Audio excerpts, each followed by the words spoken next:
Rocky Gerung mengatakan bahwa sampai tanggal 20 Oktober Prabowo seolah-olah nurut kepada Joko Widodo. Setelah itu dia akan tancap gas. Saya kira saya setuju dengan Rocky Gerung. Ya, dia pun tentu dia pun akan berpikir, gue bukan Joko Widodo yang mau jadi petugas partai. Jadi petugas partainya sih agak hina, apalagi jadi petugas Jokowi. Dia sudah menyatakan di Qatar Economic Forum kepada wartawan secara terbuka bahwa dia akan tarik IKN itu untuk sampai 30 tahun. Karena pendanaannya sangat besar, karena faktanya memang APBN kita akan babak belur tahun 2025. Betul. Ya, pertama jatuh tempo utang 800 triliun. Prabowo belum bekerja sudah kasbon 600 triliun defisit, ya kan? Lalu bayar jatuh tempo, bayar cicilan dan utang pokok bunga utang hampir 1.000 triliun atau lebih. 600 pun nggak cukup ya? Jadi bayar. sudah sekian ribu triliun itu udah habis buat begituan. Bung Ahmad Rozinuddin yang keren abis ya, senior kita. Saya sudah kasih gelar Bang Egy, selalu on selalu. Nggak pernah off ya. On off, ini on terus. Dan teman-teman yang lain yang saya hormati, yang Allah muliakan, alhamdulillah saya kebagian ditugasi oleh Bung Rozinuddin untuk bicara dua hal. Yang pertama IKN, yang kedua PSN, wabil khusus PIK dan BSD. Pantai Indah Kapuk dan BSD. Kalau yang Bumi Serpong Damai ya, Bogor sinian dikit. Kalau yang pertama IKN ini hari-hari ini kita dibuat nggak terkejut sebetulnya, cuman nggak nyangka dia senekat itu gitu ya. Terkejut enggak, cuman nggak nyangka senekat itu. Yang dua hal yang utama adalah bagaimana Jokowi mengobral lewat Perpres nomor 75 tahun 2024, mengobral memberikan insentif yang dahsyat sekali kepada pengusaha yang mau menginvestasikan duitnya di sana. Yang pertama diulang lagi memberikan HGU 95 tahun pada siklus pertama dan bisa di siklus kedua 95 tahun lagi. Jadi hampir 2 abad. 200 tahun kurang 10 tahun. Kalau kita lihat ketika Inggris merebut Hong Kong dari Cina itu cuma 90 tahun, 99 tahun. Jadi Jokowi sudah lebih hebat daripada Inggris. Dahsyat sekali. Kemudian HGB, hak guna bangunan, itu 80 tahun. Siklus pertama, siklus kedua bisa diperpanjang sampai 80 tahun lagi. Tapi yang mengerikan lagi adalah di situ disebutkan juga bahwa ada namanya ADP, aset dalam penguasaan, itu bagi investor tertentu yang mereka sebut sebagai investor pelopor, itu diberikan harganya 0 rupiah. 0 rupiah saudara sekalian. Itu belum pernah ada, bukan diobrol bos, itu dibagi gratis bos. Bukan diobrol, dibagi 0 rupiah. Waktu saya bikin podcast ini, beberapa japri sama saya, itu kan HGU, mereka nggak punya milik, mereka nanti akan diambil. Iya, tapi 190 tahun. 190 tahun, dengan dalam tempo itu mereka bisa usahakan jadi apa aja. Jadi ini, jadi itu, dikomersialkan. Itu dahsyat itu. Dan belum pernah ada HGU 0 rupiah itu belum pernah ada. Nggak ada. Jadi pertanyaan saya, siapa yang memberi mandat kepada Joko Widodo untuk membagi-bagikan tanah rakyat, tanah penduduk asli di sana kepada pengusaha? Dalam Perpres itu juga disebutkan harga tanah di sana itu diputuskan oleh kepala otorita IKN. Pertama harganya, kedua kepada siapa yang berhak menerima juga diputuskan oleh otorita IKN. Dasar nggak Bang Egy ini? Jadi pertama harganya 0 rupiah. Kalaupun nggak 0 rupiah, harga tanah ditentukan oleh kepala otorita IKN. Kemudian yang menerimanya pun terserah ketua otorita IKN. Jadi suka-suka. Anda bisa bayangkan ada satu keluarga, ada satu desa, ada satu kampung, mereka tinggal penduduk asli di sana berbelas, berpuluh, bahkan beratus tahun turun temurun. Tiba-tiba ada pengusaha datang, bisik-bisik kepada pejabat setempat dan pejabat pusat, dapat, oke, kamu Fulan dapat tanah 2.000 hektar. Di mana lokasinya? Di situ. Ada penduduknya, suruh pergi. Suruh pergi. Berapa harganya? 0 rupiah buat kamu.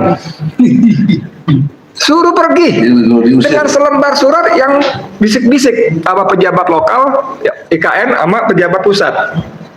Bisa dibayangkan Kak, ini kezaliman yang luar biasa dan itu dilakukan di ujung kekuasaannya.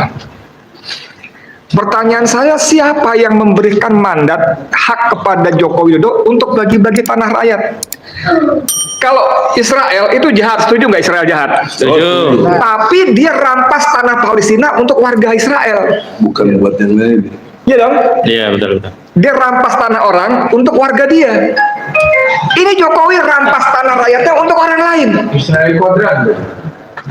Lebih zolim ya. Waduh, saya nggak ngerti apa istilah kata yang tepat untuk manusia seperti ini, apa saya nggak ngerti. Itu yang pertama. Yang kedua, saya nggak ngerti kok bisa orang-orang sekitarnya, ada para guru besar, ada para ahli doktor hukum tata negara, ada hukum administrasi negara, ada ahli hukum pidana, ahli-ahli semua, kok bisa sebuah produk hukum seperti ini kok bisa terbit gitu loh. Kalau sekarang dia lagi ngebut ada 6 undang-undang yang direvisi. Undang-undang TNI, Undang-undang Polri, Undang-undang Kementerian, Undang-undang Penyiaran, apalagi 2 lagi tuh. Itu revisi. Masih melibatkan DPR. Yang terbaru DPA. Ya kan? Terbaru DPA. Udah disahkan. Inisiatif DPR. Ini juga kita curigain. Apa kepentingan DPR menginisiasi undang-undang seperti itu? Yang mendelegitimasi. Itu dia pasti itu cuman itulah pinjam nama segala macam. Tapi kalau namanya revisi undang-undang itu masih proses, Bang. Masih ada dialektika apa segala macam walaupun pura-pura. Tapi kalau Perpres kan langsung berlaku. Langsung berlaku. Jadi ini luar biasa sekali. Kenapa orang seperti ini kok bisa diberi hak membuat aturan yang menurut saya lebih kejam dari penjajah? Karena kalau penjajah ngambil tanah rakyat untuk warganya, ini ngambil tanah rakyat untuk orang lain gitu loh. Nah itu yang pertama. Saya dapat jatah 2, nggak usah panjang-panjang. Yang kedua tentang PSN, status PSN, Proyek Strategis Nasional. Kembali ke soal tadi, itu Perpres percepatan pembangunan IKN itu dilatar belakangi oleh, olehnya ini, karena tidak kunjung tuntasnya masalah tanah di sana. Ya, terakhir Menteri AHY, anak muda yang kemarin garang mengkritik Jokowi, begitu masuk jadi menteri langsung cium tangan, munduk segala macam itu ada mengatakan ada 2086 hektar tanah yang belum clear and clean. Dan itu jadi masalah betul karena lokasi di sekitar pusat inti pemerintahan. Gitu. Nah, PSN juga begitu. PSN ini adalah kalau kata Said Didu, hadiah dari pemerintah kepada pengusaha. Dan sekarang yang paling baru adalah PSN untuk PIK 2, Pantai Indah Kapuk. Tapi karena pakai 2 sampai seluruh Kabupaten Tangerang, 9 kecamatan. Sampai Kronjo, Kemiri, segala macam sana. Teluk Naga dan sebagainya. Nah, kenapa diberikan kepada kepada PIK? PIK itu milik Agung Sedayu dan Salim Group. Itu hadiah karena Agung Sedayu Aguan memimpin konsorsium para pengusaha, katanya mau invest di sana. Dan mereka sudah groundbreaking. Bahasa kerennya gitu. Bahasa kita zaman dulu namanya peletakan batu pertama. Batu pertama boleh diletakkan. Batu kedua, ke-200, ke-2000 kapan-kapan. Ya kan? Tapi dengan meletakkan batu pertama, Jokowi menerjemahkan orang ini sudah komit dapat hadiah PSN. Dan ini gilanya, dengan PSN itu semua tanah di wilayah PSN itu menjadi mati secara perdata. Kalau Bung Ahmad punya tanah 1 hektar misalnya, nggak bisa jual ke saya. Kenapa? Karena pasti BPN tidak akan menerbitkan, walaupun cuma akte jual beli pun nggak bisa terbitkan, nggak berani. Karena sudah milik si pemilik PSN itu, Agung Sedayu dan kawan-kawannya itu. Jadi nggak bisa dijual. Itu sebabnya Agung Sedayu memberikan harga Rp50.000 per meter. Yang di Dari ujung ke ujung. Peak itu. Peak. Padahal waktu saya ke sana, bersama saya Didu, saya ke sana, itu harganya bervariasi. Paling buruk itu 80.000. Ada yang 130.000, ada yang 200.000, ada yang 300.000, bahkan sampai 500.000. Tapi dipukul rata 50.000 semua. Dan orang nggak bisa transaksi kecuali dengan dia. Lalu Bang, ada orang punya tanah 14 hektar. Dipaksa, lalu disepakati, oke, saya lepas 7 hektar. Kasih uang muka, diuruk semua. Diuruk semua. Nggak ada urusan, diuruk semua. Ada lagi yang nggak melepaskan, tiba-tiba namanya udah ganti itu sertifikat. Siapa yang kerja itu? Kan BPN. Jadi begitu dahsyatnya gitu loh. Nah, ini kan kerja-kerja mafia sebetulnya. Tapi hari ini kita baca berita, AHY mengumumkan, ini lucu juga nih. Hari ini ya. Hari ini kita baca berita, AHY mengumumkan, Menteri ATR BPN AHY tetapkan 87 kasus mafia tanah jadi target operasi sepanjang 2024. Pertama, lu mau target operasi kok proklamasi? Proklamasi yang Ya kasih tahu pengumuman. Jadi kayak judi online di mana-mana tuh kejadian, Bang. Yang kebanyakan markasnya kan di apartemen-apartemen tuh. Itu tiarap. Kenapa? Waktu ada operasi tiarap nggak ada semua. Karena apa? Ada bocoran informasi. Besok mau ada razia. Lu pada libur semua. Loh, ini malah diumumin. Nah ini gua mau target operasi nih 87 kasus. Kan sepertinya masih kode. Awas. Tiarap dulu. Tapi yang gajah didiemin. Dan itu cuma kerugiannya 5 triliun rupiah saja. total Dari sejumlah kasus itu. 87. Padahal jumlah yang mafia dahsyat ini bisa beratus beribu triliun. Satu. Yang kedua, dengan PSN itu di Pantai Indah Kapuk, pemerintah menggelontorkan anggaran 20 triliun, Bang, untuk membangun infrastruktur jalan tol dan sebagainya. Padahal Pantai Indah Kapuk itu adalah calon permukiman mewah, resort, wisata, yang harga tanahnya ini bukan gosip, tapi mereka sudah bikin iklan, bikin baliho, bikin poster, bikin flyer. Harga tanahnya dijual 20 juta sampai 35 juta rupiah per meter. Tadinya 50.000 perak. Belinya 50.000. Perak. Lu nggak jual, gue uruk. Lu gua jual, gue tutup aksesnya. Jadi bagaimana sawah-sawah kekeringan karena irigasinya ditutup, diuruk. Bagaimana empang-empang menjadi mati karena diuruk, walaupun belum selesai statusnya, akhirnya nggak mau dijual juga. Ini kezaliman luar biasa. Zalim luar biasa, tapi menterinya sok-sokan mau target operasi mafia tanah. Itu aguan itu korbannya siapa aja? Teman kita? Ada pengacaranya kedua. Ada. Dik 2 pengacaranya teman kita juga. Pahlawan HAM.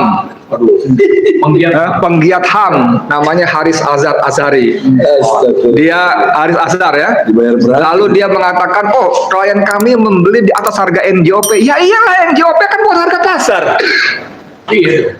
Itu harga NJOP pun kata Tempo sudah diturunkan dari 60.000 jadi 48.000. Kalau dibayar 50.000 ya di atas NJOP. Itu mending dibeli, ada yang diambil langsung Ada diuruk. diambil diuruk gitu loh. Dan teman kita nih, itu bisik-bisik tuh, aduh ini provokator juga belakang dia. Azam ini. Jadi, nah maksud saya gimana ya, saya mau Dan ini terjadi di era rejim Jokowi. Dulu nggak pernah. Widodo gitu loh. Belum pernah ada seperti ini, belum pernah ada. Soeharto sejelek-jeleknya Soeharto mengusur orang dikasih 2 hektar tuh dari Jawa, Pindah dilempar transmigrasi ya. ke Lampung, ke Riau, kasih 2 hektar. Si modal hidup. Kasih namanya living cost. Dimodalin. Saya dulu tahun 70, saya Edi Mulyadi tinggal di bantaran banjir kanal Tomang. Jogja. Iya, ke Korban. Tomang sini. Jakarta Barat, banjir kanal. BKT. Dekat Roxy Mas itu. Iya, betul. Dan itu digusurin semua, dikasih tempat di Bedeng. Bedeng itu nama sebetulnya Bedeng kan bangunan ya. Iya, iya. Di daerah Cengkareng, Jalan Kicir, ke Kampung Hutan, namanya Bedeng. 3x8. Dikasih tempat, Bang. Digusur tapi dikasih tempat. Ini nggak ada urusan sekarang ini. Itu zaman Soeharto, zaman Ali Sadikin itu, tahun 70-an awal. Jadi luar biasa sekali. Nah, sekarang kita bicara seperti pesan dari Ahmad Rosinuddin tadi, apa rekomendasinya? Rekomendasinya saya kira untuk ini nggak usah perlu orang pinter ya, nggak perlu profesor doktor, cukup orang yang punya nurani saja dan sedikit akal waras. Kalau dia nggak punya rekomendasi seperti ini atau tidak setuju dengan rekomendasi seperti ini, maka dia tidak punya nurani dan tidak punya akal waras. Apa rekomendasinya? Batalkan. Batalkan itu yang namanya PSN. Nggak ada hubungannya BSD, PIK dengan kepentingan umat rakyat tuh nggak ada. Lalu tentang IKN juga saya ingin sarankan kepada Presiden terpilih berikutnya, Prabowo Subianto, Anda ini jenderal bintang 4, pasti cerdas. Tidak seperti Jokowi yang mengaku ditulis oleh majalah Tempo IQ-nya kurang dari 2. Ya bukan IQ, IPK-nya. Walaupun kita yang kuliah bingung kok IPK kurang dari 2 bisa lulus gitu. Kita bingung ya. UGM padahal ya. Saya ngobrol sama dosen sama profesor nggak bisa lulus, nggak tahu kalau Dulu orang Baga kuliah di mana? UGM. Sekarang kuliah di mana? UGM. Kayak Jokowi ya. Aduh. Nah, untuk IKN sebetulnya Prabowo sudah mengambil sikap yang lumayan bagus ya. Dia sudah menyatakan di Qatar Economic Forum kepada wartawan secara terbuka bahwa dia akan tarik IKN itu untuk sampai 30 tahun. Karena pendanaannya sangat besar, karena faktanya memang APBN kita akan babak belur tahun 2025. Betul. Ya, pertama jatuh tempo utang 800 triliun. Prabowo belum bekerja sudah kasbon 600 triliun defisit, ya kan? Lalu bayar jatuh tempo, bayar cicilan dan utang pokok bunga utang hampir 1.000 triliun atau lebih. 600 pun nggak cukup ya. Jadi bayar. sudah sekian ribu triliun itu udah habis buat begituan. Bayar utang dong. Kalau dia alokasikan juga untuk IKN, maka program makan siang gratis dia segala macam dia nggak kebagian lagi. Itu udah bagus. Kalau itu tinggal bagaimana Prabowo berani bersikap. Rocky Gerung mengatakan bahwa sampai tanggal 20 Oktober Prabowo seolah-olah nurut kepada Joko Widodo. Setelah itu dia akan tancap gas. Saya kira saya setuju dengan Rocky Gerung. Ya, dia pun tentu dia pun akan berpikir, gue bukan Joko Widodo yang mau jadi petugas partai. Jadi petugas partainya sih agak hina, apalagi jadi petugas Jokowi.